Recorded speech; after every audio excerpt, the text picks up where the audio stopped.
Hey guys, so in our last video we were looking at basically kind of the peak of Napoleon's power, how he took over France and became emperor and really went on basically kind of a conquering spree. And we also established some obstacles or some problems in his way. And today in this video we're going to look at kind of the end of Napoleon's story. We're going to look at the fall and aftermath of Napoleon's activities, I guess we'll call them. And we're also going to look at his legacies and kind of figure out why Napoleon is such an important figure, why he is, what a big impact he's had on history and obviously Europe as a whole. So we're going to begin with just more or less kind of a rhetorical question, and it's about Napoleon himself. And you could really apply this to anybody, but we're applying it to Napoleon specifically. He had conquered so much. He had taken over almost all of Europe, but he was just never satisfied. And why do you think he always had to have more empire? What was driving him to never be satisfied? And again, there's no real good answer other than sometimes people just they can never be satisfied with what they have. They always have to have more. They get kind of restless if they're not always moving on to the next big thing. And for Napoleon, the next big thing was his invasion of Russia, and this is going to be really a major problem for Napoleon. So let's get into the details here and talk about how his invasion of Russia was a devastating failure that destroyed much of his army. So 1812 is where we're going to pick up with Napoleon. He's been emperor of France now for 8 years. He's conquered much of Europe. He's forced other countries to basically ally with him. And in June of 1812, he decides to invade Russia. And there's a whole lot of reasons he invaded Russia. One of which was Russia had agreed originally with Napoleon's continental system, that blockade of Britain. But then they had basically kind of backed out of that agreement. Russia was also nervous about how his empire kept creeping ever closer to Eastern Europe, which is where Russia is. And so eventually Napoleon decides he's got to deal with Russia. He sees Russia as a potential threat, kind of like one of the last big countries out there other than Britain.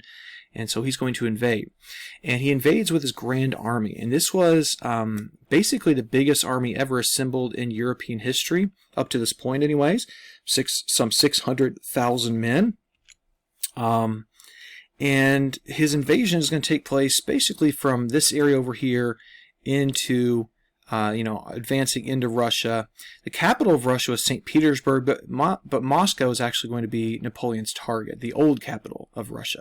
It's a long way, so some of those obstacles, some of those troubles we might look at would just be the long distances, trying to resupply these soldiers, trying to keep them organized, and of course climate is also an obstacle for Napoleon.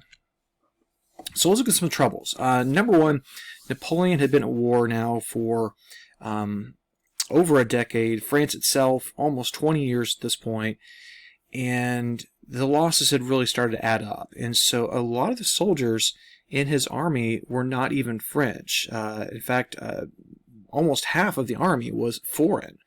So these are soldiers who are fighting for Napoleon, but they don't necessarily have a lot of deep loyalty for him. They're Germans, they're Dutch, they're Belgians, Austrians, all these different groups, but they don't necessarily have the same loyalty to Napoleon that the French corps does.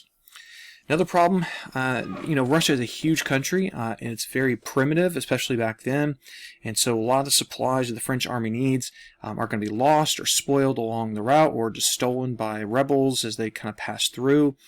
And so you have a lot of soldiers and horses going hungry and thirsty. We think of Russia as being a very cold country, and we will talk about the cold in a second, but at this point, it's actually the heat that's the biggest problem. When he invades, it's still summer, and soldiers are just hot, sweaty, thirsty, hungry, and every step it takes eastward, the army is getting smaller and smaller as soldiers either get wounded, get sick, or just simply desert. So I want you to imagine you're in charge of Russia's forces, and you're being invaded by the biggest army ever assembled. How in the world do you defeat Napoleon's Grand Army? What do you do to slow down this juggernaut? Russia decided to use a pretty desperate, but turns out to be very effective strategy known as scorched earth policy.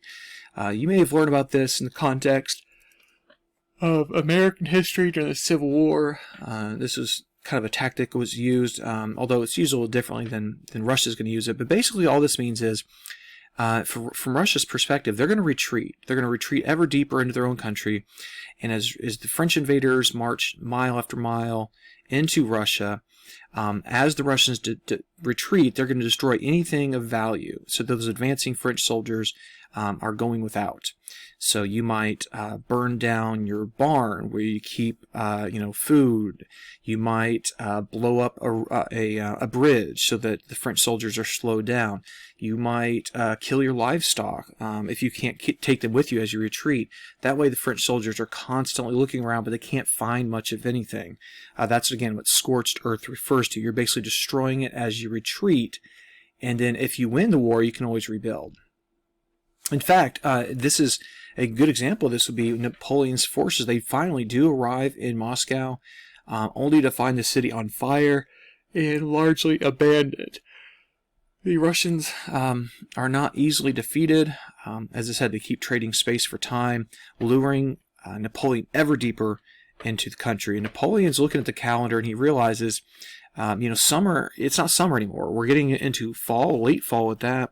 And he's thinking ahead about the Russian winter. And after waiting a couple weeks in Moscow for some sort of peace agreement with the Russians, and that peace agreement never comes, the Russians just don't even talk to him, he decides he's got to pull back while he still can, and he starts to retreat back from Moscow, back towards France. It's at this point the Russian winter sets in, and this is just an epic winter of temperatures as low as 30 below zero. The French army, which is already tired and exhausted from all the marching and fighting, now finds itself freezing on top of all the other problems. And it's so bad that by the time the Grand Army reaches back to friendly territory, some 94,000 are still alive, whereas the original army was 600,000. So Napoleon's lost about 500,000 soldiers. Now, not all of those were killed in battle. Many of them just simply deserted. Others were simply too wounded to continue marching back and were captured. But the point is, Napoleon's lost, and he's lost big to the Russians, particularly the Russian winter. A couple images here of the suffering that the French army goes through. Again, the Russian winter is absolutely devastating to the French.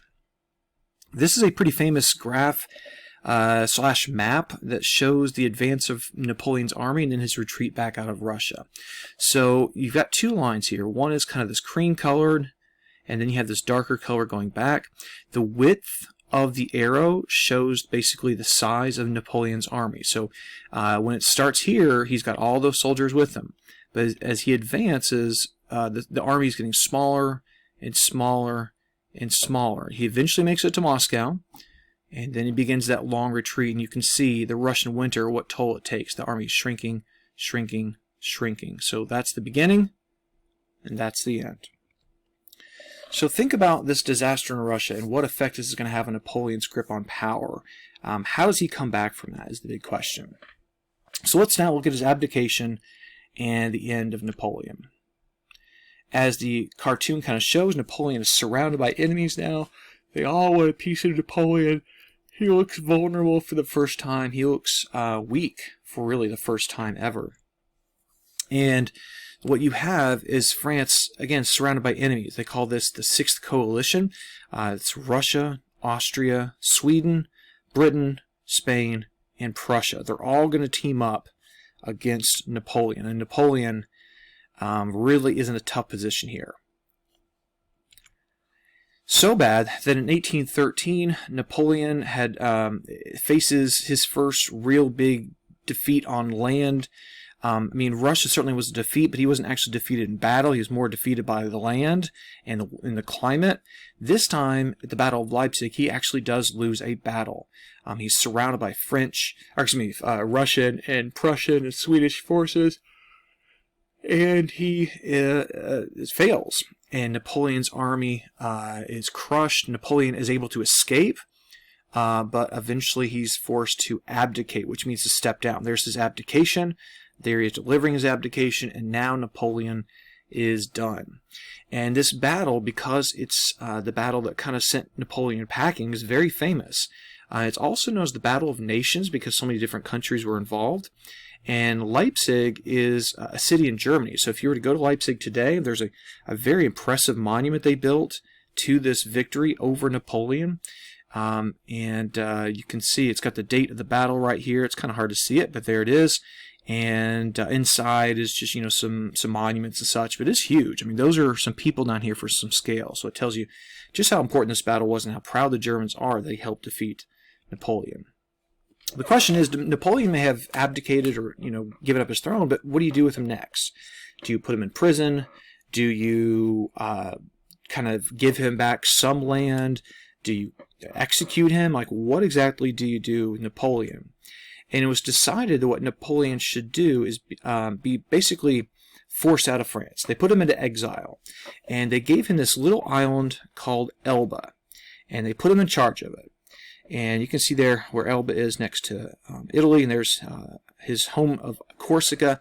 This was, of course, humiliating to Napoleon because he had ruled almost all of Europe, and now he's ruling a little rock in the Mediterranean Sea. It was embarrassing. It was something he just couldn't live with. And what happens is, less than a year into his exile, he sneaks back to France, and he reclaims his throne as Emperor of France. We know this is the 100 days because that's all his second reign is going to last, so about 3.5 months or so. So Napoleon knows that the other countries are probably not going to let him get away with coming back, so he gets his army together, what little he can scrape up, and he goes on the offensive. He wants to take down his enemies before they can take him down. And this results in the final battle of the Napoleonic era. And it's one of the most famous battles in all of history. It's called the Battle of Waterloo. This takes place in June of 1815. Napoleon's forces attack a British army led by the Duke of Wellington over here. Napoleon's army is almost victorious, but at the end of the day, Napoleon's army is just too small, too green. They're too untrained. He's had to try to rebuild it with teenagers who have very little training, and in the end, it's just not enough. And the British are able to hold on, wait for Prussian reinforcements, and then once again, Napoleon has lost. So the question is, once again, what do you do with Napoleon? You've exiled him to an island, and then he escaped, and he came back. So what do you do with him this time? Do you execute him? Do you imprison him? Well, they decide to put him on an island again. But this time, it's a very different situation. He's not going to be up here in Elba, right here. He's down here in St. Helena. And St. Helena is one of the most remote places on Earth. I mean, it's just hundreds of miles of open ocean in all directions. It's about as far away as you can get from civilization. And there, they stick him, and there he lives out the rest of his life, dying in 1821. And that was his home, and Napoleon was buried there originally, and then later his body was exhumed and brought back to France.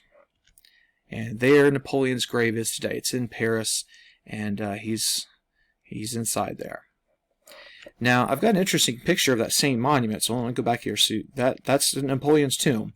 Here's a picture from 1940, and that's Napoleon's tomb, and you can see some people going there and kind of looking at it. And the person right here has some similarities with Napoleon in that he's going to conquer much of Europe.